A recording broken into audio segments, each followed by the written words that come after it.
পৰিয়ালবৰ্গ সাংসদ সত্ৰাধিকাৰ বিভিন্ন প্ৰান্তৰ পৰা অহা গণ্যমান্য ব্যক্তিসকল আৰু সংবাদ মাধ্যমক মোৰ শ্ৰদ্ধা, বিশেষকৈ মৰমৰ ছাত্ৰ-ছাত্ৰীলৈ মোৰ মৰম থাকিল।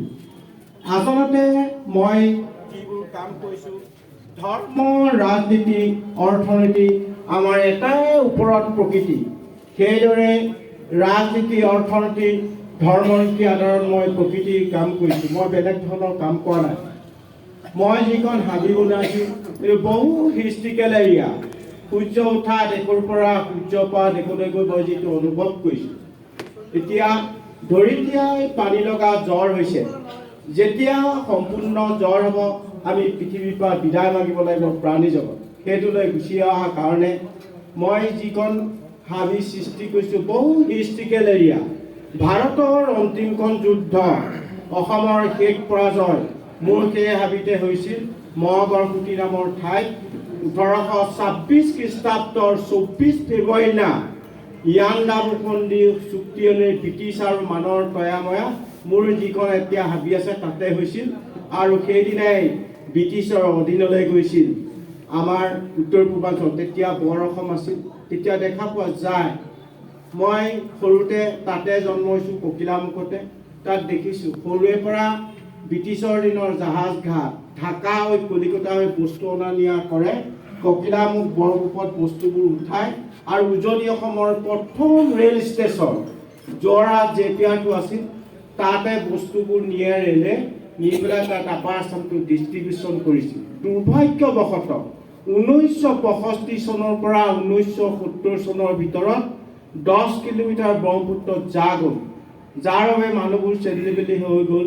আমাৰ ঘৰতো গ'ল মাজুলী। মই গ'লোঁ যোৰহাট জজকোৰ্টৰ পেছকাৰ অনিল বৰঠাকুৰৰ ঘৰত থাকি মই তাত 90 নং বালিগাঁও প্ৰাথমিক বিদ্যালয়ত তৃতীয়মান শ্ৰেণীৰ পৰা পঢ়িছিলোঁ। য'ত পঢ়িছিলোঁ এজন বিজ্ঞানী আছিল, তেখেত কৃষি বিজ্ঞানী হ'লেও বোটানিকেলাৰ আছিল। আমাক তৃতীয় শ্ৰেণীৰ পৰা শিকাইছিল গছ পুলি ৰুলেই নহ'ব, গছ পুলি ৰুই প্ৰতিপালন কৰি ডাঙৰ দীঘল কৰা, গছৰ গুণাগুণ, গছৰ নাম জানিব লাগিব।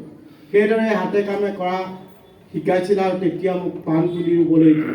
পাণ পুলিটো চবৰ হাতত নহয় কাৰণে এপ্ৰিল মাহত পাণ পুলি ৰুবলৈ দিয়ে ঘৰে ঘৰে।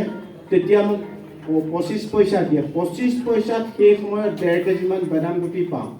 বেদামৰ লগতে পাণ পুলিবোৰ ৰুওঁ আৰু পাণবোৰ সোনকালে হৈ যায় কাৰণে এদিন সেইজন বিজ্ঞানীয়ে মোক মাতিলে স্কুলে, তই এইফালে আছ, তেতিয়া তোৰ হাতটো চাওঁ। মোৰ হাতটো চাই কৈছিল, তই এইটো কামকে কৰিবি, এদিন পৃথিৱীৰ আদৰ্শ মানুহ। এইবোৰ কৰোঁতে চাবি কুকুৰে বকি থাকিব, হাতীয়ে ঘূৰি নাচায়, তোৰ কামটোহে তই কৰিবি। আজিও তেখেত জীৱিত, 96 বছৰ বয়স হ'ল। ডক্টৰ যদুনাথ বেজবৰুৱাই পৃথিৱীখন কি হ'ব সেই সময়তে তেওঁ আজি 25-30 বছৰ এখন কিতাপ পৰিৱেশ বিজ্ঞান বুলি লিখা আছে। তাত ইংৰাজীটো আছে, অসমীয়াটো আছে। তেওঁ লিখি থৈ গৈছে কি হ'ব। এতিয়া মই বিশ্ব সন্মিলনত আমন্ত্ৰণ কৰিলেও তেখেতক মই সুধি পেলাই যাওঁ, মই কি ক'মগৈ এতিয়া। মোৰতো ইমান অভিজ্ঞতা নহ'ব, তেখেতক সুধি সুধি মই বিশ্ব সন্মিলনত ভাষণ দিব লগা হয়। তেনেকুৱাবিলাক সৰু অৱস্থাৰ পৰা শিকাৰ কাৰণে মই সেই হাবিখন বহু দুখ কষ্ট অতিক্ৰম কৰি পেলাই বনোৱা হৈছে। যেতিয়া 1965 চনৰ পৰা 1970 চনৰ ভিতৰত 10 কিলোমিটাৰ যেতিয়া খহাই লৈ গৈছিল, তেতিয়া তাত দমদমীয়া বালি হৈছিল। তেতিয়া মই সৰুতে হোৱা গাঁওখনলৈ মনত পৰিল, গছ গছনিবোৰ মনত পৰিল, চৰাই চিৰিকটিবোৰ মনত পৰি, জীৱ জন্তুৱে মন। এদিন সেই ঠাইখন চাবলৈ গ'লোঁ। গৈ দেখিলোঁ তাত 1959 চনত পলমপুৰি বানপানী চীন দেশৰ পৰা, অৰুণাচল প্ৰদেশৰ পৰা বহু জাবৰ জোঁথৰ আহি সেই দমদমীয়া বালি লাগি ধৰিছিল। তাত শতাধিক সাপ আহিছিল। সেই সাপবোৰ আগত জেঠ মাহত 12 খৰ মাৰে, সেই বছৰ 23 খৰ মাৰিছিল, যাৰ বালিৰ উত্তাপত সাপবোৰৰ মৃত্যু হৈছিল। সাপৰ মৃত্যুৰ বেদনাই মই এই হাবিখন সৃষ্টি কৰিবলৈ ল'ব লগা হ'ল। তেতিয়া মনত খুব উগুল টুগুল লাগি গ'ল। মোৰ তেতিয়া 14-15 বছৰ বয়স আছিল। তেতিয়া 5 কিলোমিটাৰ আঁতৰত দেউৰী আইতা ককাহঁতৰ গুৰিলৈ গ'লোঁ। তেখেতসকলক সুধিলোঁ, এই যে সাপবোৰ মৰিল, সাপ নমৰা কিবা ব্যৱস্থা আছেনে? তেতিয়া মোক কৈছিল বিশ্বৰ আটাইতকৈ ওখ ঘাঁহটো তই ৰু। মই তেতিয়া বুজি পোৱা নাছিলোঁ। তেওঁলোকে পিছত বুজাই কৈছিল বিশ্বৰ আটাইতকৈ ওখ ঘাঁহটো হ'ল বাঁহ। বাঁহ ৰুলে ছাঁ হ'ব, ছাঁ হ'লে সাপ নমৰিব আৰু তই গছ পুলি গৈ থাক। তেওঁলোকে 50টা বাঁহৰ মূৰা 25টা বাঁহ দিছিল। সাপ মৰা ঠাইতে 50টা মাটি কলত কিনি আনি ফুটা কৰি ধান খেৰ দুডাল সোমোৱাই 5 দিনৰ মূৰে মূৰে পানী দি বাঁহ লহপহকৈ গৈছিল আৰু যিবোৰ গুটি আহিছিল সেইবোৰ গছ পুলি ৰুওঁতে 30 বছৰত 550 হেক্টৰ সেউজীকৰণ হৈ গ'ল। শতাধিক হৰিণাৰ লগে লগে যেতিয়া বাঘ আহিল, বাঘ অহাৰ লগে লগে বিলুপ্ত পৰ্যায়ৰ শগুণ আহিল, গড় আহিল, হাতী আহোঁতে বহুত দুৰ্যোগৰ সন্মুখীন। মোক মানুহে দেখিব নোৱাৰা হ'ল যে তই হাবিখন বনাই হাতীজুম মাতি আনি আমাৰ ঘৰ দুৱাৰবোৰক খাদ্যবোৰ খুৱাই দিছ। তেওঁলোকে মিটিং পাতি ক'লে যে আমি এই গছবোৰ কাটি দিলে আৰু তেতিয়া হাতীটো নাহিব। তেতিয়া এদিন দা কুঠাৰ লৈ হেজাৰ মানুহ আহিল মোৰ গুৰিলৈ। তেতিয়া মই তেখেতসকলক ক'লোঁ প্ৰথমতে মোক কাটিব লাগিব, তাৰপিছতহে গছ কাটিব পাৰিব, কাৰণ মোৰ গছেতো কাৰো ঘৰ ভঙা নাই।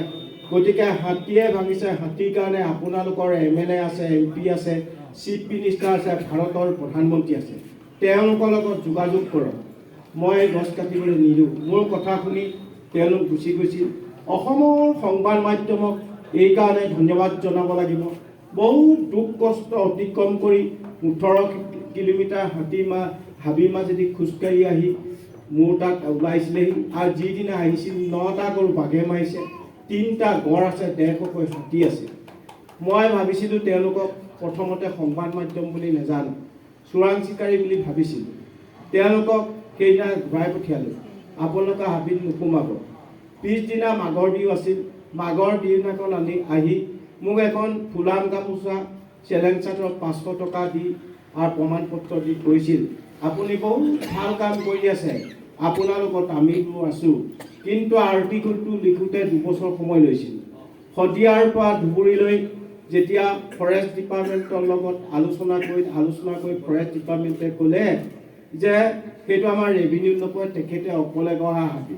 তেতিয়া 2010 চনত দৈনিকজনী জিতু কলিতাই লিখা আৰ্টিকলটো লিখাৰ লগে লগে DY 365 দূৰদৰ্শন আৰু টাইমছ অফ ইণ্ডিয়া আৰ্টিকল লিখাৰ লগে লগে ধৰিত্ৰী দিৱসৰ দিনা জৱাহৰলাল নেহৰু ইউনিভাৰ্চিটিয়ে মোক 3 দিন 3 ৰাতি প্ৰতিটো গছ গছনি, প্ৰতিটো চৰাই চিৰিকটিৰ, প্ৰতিটো জীৱ জন্তুৰ বিষয়ে অধ্যয়ন কৰি ৰাতি 3:30 বজাত ফৰেষ্ট মেন অফ ইণ্ডিয়া টাইটেলটো দিছোঁ। সেই টাইটেলটো দিওঁতে মই এসপ্তাহ দিন যিহেতু JNUত আছোঁ, তেতিয়া মই কৈছোঁ মই হ'লে মিচিং জনগোষ্ঠীৰ মানুহ, মই গধূলিলৈ আপং এবাতি খাওঁ, ইয়াততো খাবলৈ পোৱা নাই। গতিকে আকৌ 5000 দি বটল এটা নি বেলেগ ৰুমত গৈ খুৱাই লৈও সুধিছে কি কৈছে কি মানুহটো আৰু খালেও এটা নেখালেও এটাই ক'ম আৰু যিটো কৰিছোঁ সেইটোৱে ক'ব পাৰি। তাৰপিছত সেই সময়ৰ মুখ্যমন্ত্ৰী তৰুণ গগৈয়ে ফোন কৰিছিল, দেশৰ আগশাৰী ইউনিভাৰ্চিটি, দেশৰ গৌৰৱনাৰ কাৰণে তোমালৈ শুভেচ্ছা জনাইছোঁ। ৰাতি 3:30 বজাতে ফোন কৰিছে। তেতিয়া মই হুকৈ কান্দি দিছিলোঁ। মই কান্দিছিলোঁ এইকাৰণে কাৰণ তেওঁলোকে কৈছে কিয় কান্দিছে। মইতো অসমৰ বদনামটো তাত ক'ব নোৱাৰি। মোৰ ল'ৰা ছোৱালীবোৰ সৰু হাবিতে এৰি থৈ আহিছোঁ, জীৱ জন্তুৰে ভৰা।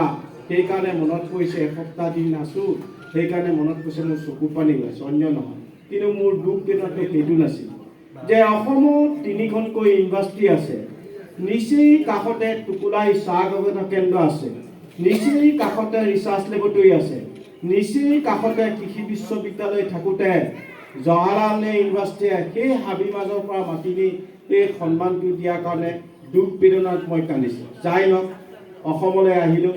মৰিয়নি অঞ্চল যেতিয়া নামিছোঁ তেতিয়া লখিমপুৰ গাৰ্লছ কলেজৰ ছাত্ৰীসকল ৰৈ আছে, ছাৰ আমি আৰু 3 দিন হোৱা নাই, নেটত চাই আছোঁ, গতিকে আমাৰ কলেজলৈ যাব লাগে। তেওঁলোকে মোক বাহিৰে আকৌ লখিমপুৰ গাৰ্লছ কলেজলৈ নি পেলাই তাত সম্বোধনা জনাই থাকোঁতে তেতিয়া আকৌ ইনভাইট কৰিলে চন্দ্ৰ মুখানন্দ হলত APJ আব্দুল কালাম ছাৰে। পিছদিনাখন আকৌ বম্বেত গুচি গ'লোঁ। বম্বেত গুচি গৈ যেতিয়া চন্দ্ৰমুখন হলত মোক আমন্ত্ৰণ কৰি সেই এৱাৰ্ডটো দিওঁতে মূৰত আশীৰ্বাদ দি APJ আব্দুল কালাম ছাৰে কৈছিল, বিশ্বৰ আটাইতকৈ ভাল কাম কৰাৰ কাৰণে তোমাক 60 কেজি ডায়মণ্ড এৱাৰ্ড 2.5 লাখ টকা চেক দিছোঁ। विश्ववासी कारण कोई आपका subject and school and college university बड़ा बड़ा मीटिंग में मत चाहिए। ये नहीं इंडिया में इन्वाइट करेगा जाने पड़ेगा, ऐसे ही नहीं, ऑल ओवर वर्ल्ड जब इन्वाइट कर आप जाने पर মোক আকৌ পিছদিনাখন আকৌ মাতিলে ইভেন গ্লোবেল টু পাই পেৰিছ। তেতিয়া আৰু মোৰ যাবলৈ পাছপোৰ্ট ভিছা নাই। তেতিয়া মই যোৰহাট উপায়ুক্তক ক'লোঁ যে মই কেনেকৈ যাম, মোৰতো একোবোৰ ডকুমেণ্টছ নাই, মই যাব নোৱাৰিম বুলি ইমেইলত ক'লোঁ। ক'লোতে যোৰহাট উপায়ুক্তলৈ নিৰ্দেশনা জাৰি কৰিলে সেইজন মানুহকহে আমাক লাগিব, গতিকে আপোনালোকে পাছপোৰ্ট ভিছা কমপ্লিট কৰি পঠিয়াই দিয়ক। তেতিয়া যোৰহাট উপায়ুক্তই ক'লে সকলোখিনি গ'ল, তোমালোক কলিকতালৈ যোৱা, কলিকতাত গ'লে পাছপোৰ্ট ভিছা তাতে পাব। যেতিয়া দুদিন ভাৰত বন্ধ দিছে, দুদিনৰ আগতে যাব লাগিব। যেতিয়া দুদিনৰ আগত কলিকতা পালোঁ, পাছপোৰ্ট ভিছা পাইছোঁ, তেতিয়া ভয় লাগিছে, বিদেশত গৈ পোৱা নাই আৰু প্লেনত উঠি পোৱা নাই, মৰিম নে বাচিম তেনেকুৱাও লাগিছে। সেইখন প্লেনত 450টা ছিট আছিল। ফিটাটো মই যেতিয়া বহিছোঁ, মই যেতিয়া 450জন ফৰেনাৰ আছে, তেওঁলোকে ইণ্টাৰনেশ্যনেল প্লেনত ৱাইন্স বহুত খাবলৈ পায়। তেতিয়া মোৰ মনটো পাহৰি যাবৰ কাৰণে, মৰি বচাটো পাহৰিবৰ কাৰণে কলিকতাৰ পৰা আৰবৰ দহালৈ 3 বটল, আৰবৰ দহাৰ পৰা ছুইজাৰলেণ্ড জেনিভালৈ 2 বটল খাই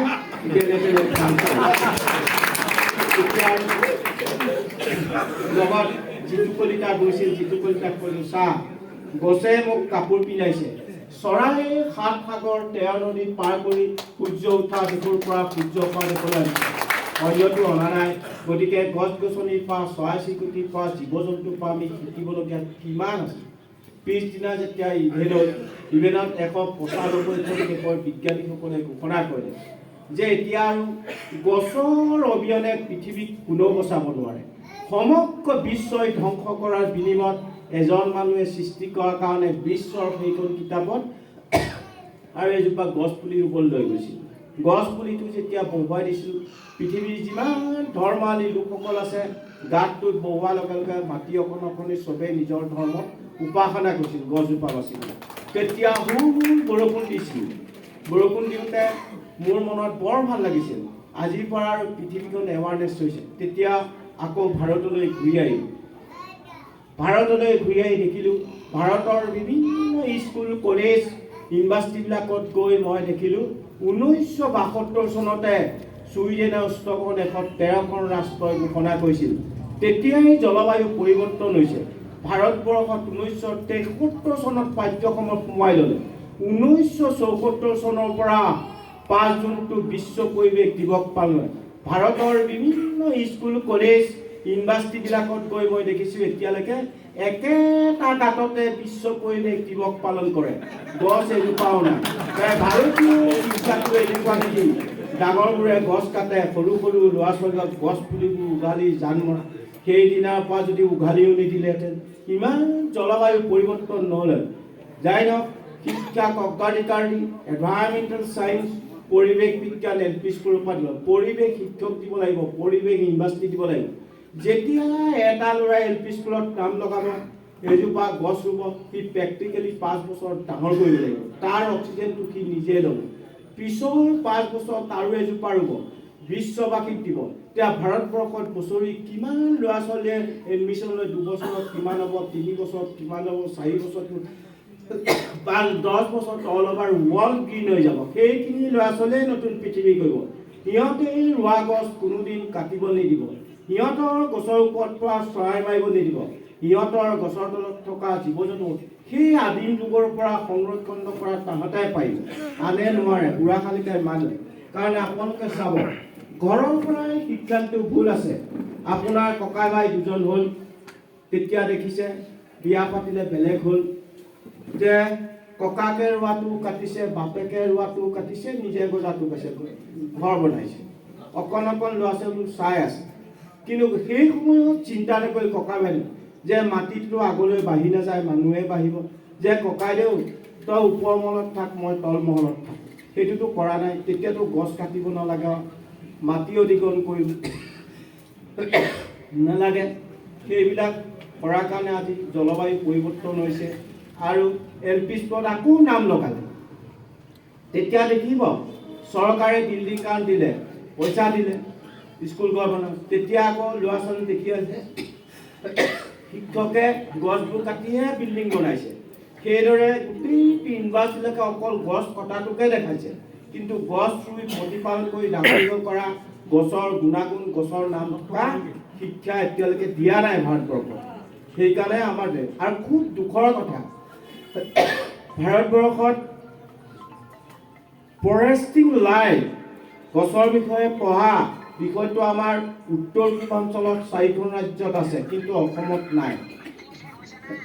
বহিৰাজ্যত যিখিনি পঢ়ি আছে অসমৰ পৰা গৈ ছাত্ৰ ছাত্ৰীক তাহাঁতক সুধিছোঁ যে তহঁতে ইয়াত এই বিষয়ে পঢ়িলি, অসমলৈ গৈ চাকৰিটো ক'ত পাবি? তহঁতে চাকৰিটো নাপাবি, অসমত বিষয়টোৱেই নাই। কিয় আমাৰ কেন্দ্ৰীয় ইউনিভাৰ্চিটি আছে তেজপুৰ ইউনিভাৰ্চিটিত, সেই ফৰেষ্টিং লাইফটো আমাৰ ইউনিভাৰ্চিটিত কিয় দিয়া নাই অসমত? সেইটোতো দুখৰ কথা। আৰু সেইকাৰণে আপুনি MP আছে, আপুনি ক'ব পাৰিব যে এইটো কিয় কাৰণে আমাৰ ল'ৰা ছোৱালীও পঢ়ি ক'ত চাকৰি পাব? যদি সেই বিষয়টো যিটোক নহ'লে জীয়াই নাথাকোঁ, সেই বিষয়টোৱেই ইয়াত নাই, ইউনিভাৰ্চিটি অসমত নাই। এইবিলাক বহুত দুখ কষ্ট আছে। আৰু আমি এতিয়া হেতা বা আপোনালোকৰ সকলো অভিভাৱক অভিভাৱিকা আছে জানিব, 2024 চনত গোলকীয় উষ্ণতাত 5টা মৰিছে, 2025 চনত 19টা ঢালি পিছে এগৰাকী মৰিছে। কিয় ল'ৰা ছোৱালীলৈ ভাষা খেলিব লাগে? আমাক গৰম বন্ধটো কিয় দিব লাগে? গৰম বন্ধটো দিব নালাগে। আজিকালি মোবাইলত, আজিকালি টিভিত বতৰৰ আগতে দিয়ে, তেতিয়া বন্ধটো দি দিলেই হ'ল, গৰম বন্ধ দিব নালাগে। যেতিয়া কেন্দ্ৰীয় চৰকাৰৰ হেৰি দিয়ে, কেন্দ্ৰীয় বিদ্যালয়বিলাক জুনত গৰম বন্ধটো দিয়ে, তেতিয়া আমি কম্বল লৈ শুব লাগে। যেতিয়া আগষ্ট মাহত স্কুল খুলিব, সেই সময়ত আপোনালোকৰ সৰুৰ পৰা ডাঙৰ হৈছে, বুঢ়া হৈছোঁ, জানিব লাগিব যে সেই পঢ়ি থকা সময়ত তাহাঁতৰ তেজটো গৰম হৈ থাকে। যেতিয়া ৰাতিপুৱা 7:30 বজাত ছুটি স্কুল কৰে, 12:30 বজাত ছুটি দিয়ে, ঘৰলৈ যাওঁতে উত্তপ্ত পৰি তাহাঁতৰ মূৰত পৰে। মূৰত সূৰ্যৰ ৰশ্মিটো যেতিয়া পৰি তেতিয়া মূৰ ঘূৰাব, হাৰ্ট এটেক হৈ ল'ৰা ছোৱালীৰ মৃত্যুবৰণ কৰে। সেই কথাবিলাক চিন্তা কৰিব। সেইকাৰণে মই কওঁ চৰকাৰে ডিচিশ্যনে নলওক, আপোনালোকৰ ল'ৰা ছোৱালীক এই বছৰ বিশেষকৈ 52 ডিগ্ৰী হ'ব বুলি কৈছে, বিজ্ঞানীসকলে ঘোষণা কৰিছে। তেতিয়া আমি জীয়াই থাকিব পাৰিম নে নাই?